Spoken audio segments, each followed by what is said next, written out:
Hello mga mare, so ngayon naman magluluto ko ng ginataang mais dahil nga ang anak ko, paborito niya yung may mga ginataan o kaya naman yung malalagkit, ganyan.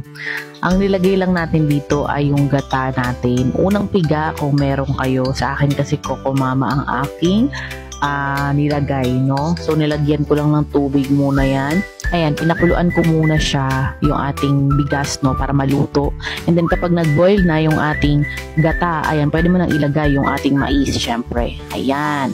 So, maraming mais ang nilalagay ko dahil yung aking anak mahilig siya sa mais. Ayan, so more mais, mas masarap. And syempre, kailangan lang natin dito ng asukal after mong pakuluan yung ating mais at yung ating mismo bigas, no? Malagkit na bigas ang nilalagay ko dyan mga mare. Pwede mo siyang lagyan ng pinch ng asin. So, ayan, kapag kaganyan na ay luto na po yan mga mare ko. O, diba? Ang sarap. Sobrang easy lang nitong ating ginataang mais. Kaya gumawa ka na kung meron kang Coco Mama dyan. Ayan, malagkit na bigas at corn kernel ay pwede ka nang gumawa nito. So, see you sa aking next vlog. Follow for more vlogs like this, lalo na mga cooking vlogs.